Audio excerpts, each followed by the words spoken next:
Our government will now bring up the Jan Vishwas Bill 2.0 to decriminalize more than 100 provisions in various laws. I now move to fiscal policy. In the July budget, I had committed to staying the course for fiscal consolidation.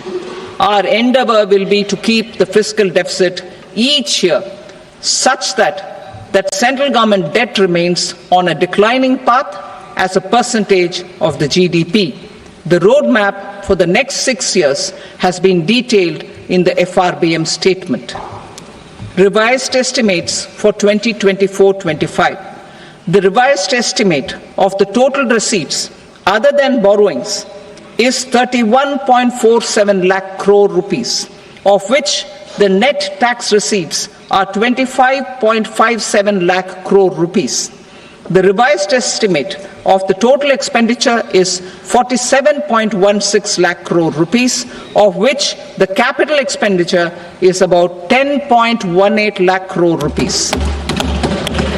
The revised estimate of the fiscal deficit is 4.8% of the GDP.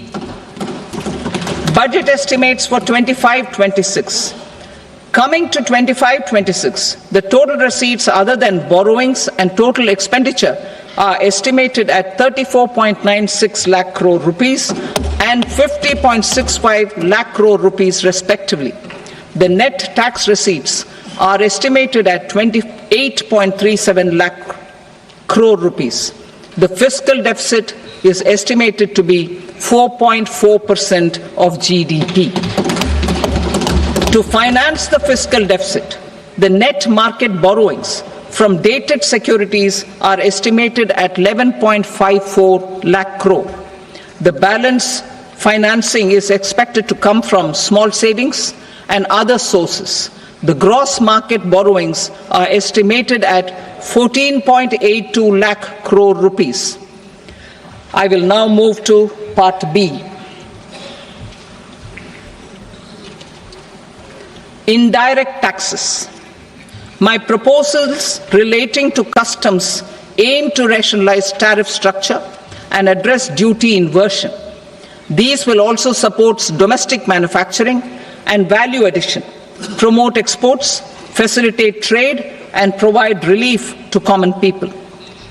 Rationalization of customs tariff structure for industrial goods. As a part of comprehensive review of customs rate structure announced in July 2024 budget, I propose to 1. Remove 7 tariff rates.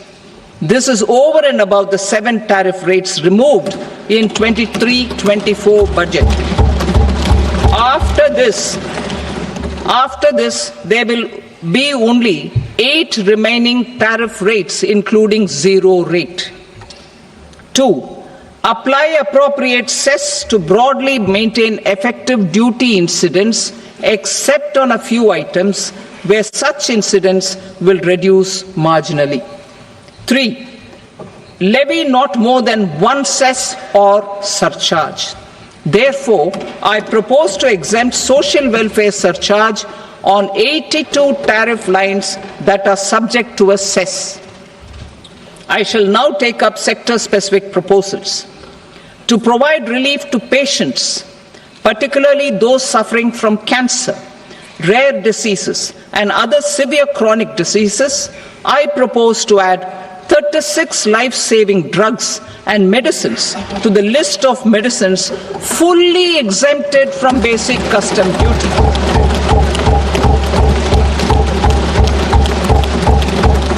I also propose to add 6 life-saving medicines to the list attracting concessional custom duty of 5%.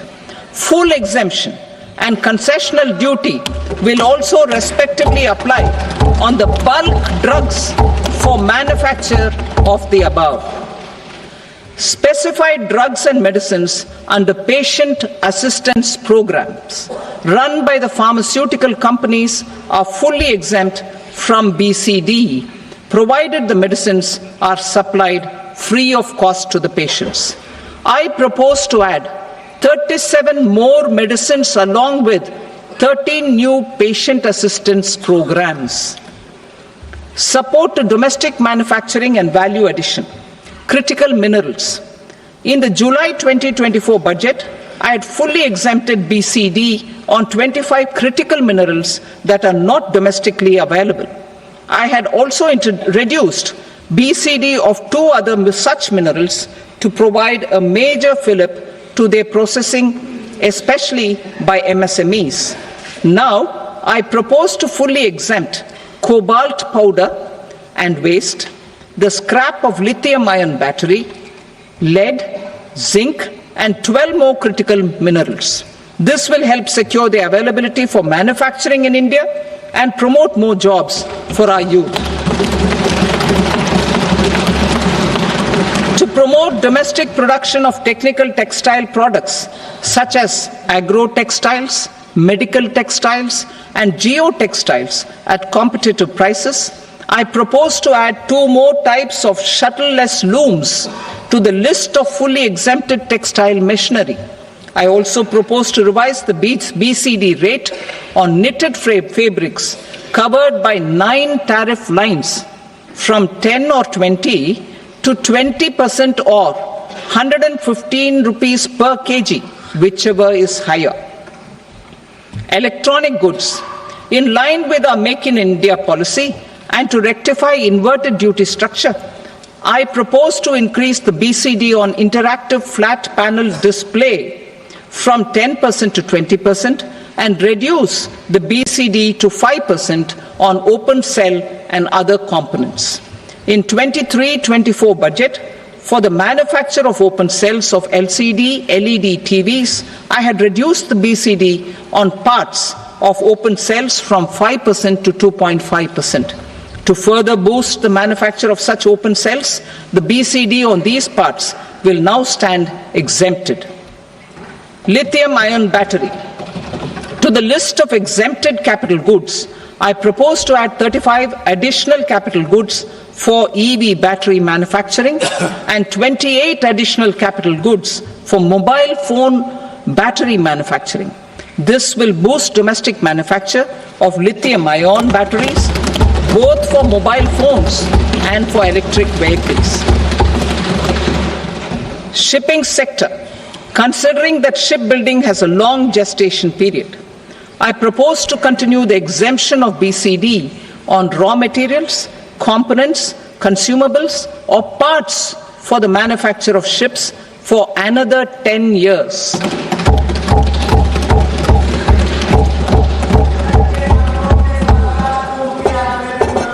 I also propose the same dispensation for shipbreaking to make it more competitive.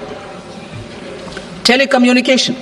To prevent classification disputes, I propose to reduce the BCD from 20% to 10% on carrier-grade Ethernet switches to make it at par with non-carrier-grade Ethernet switches. Export promotion. To facilitate exports of handicrafts, I propose to extend the time period for export from 6 months to 1 year, further extendable by another 3 months if required. I also propose to add 9 items to the list of duty-free inputs. Leather sector.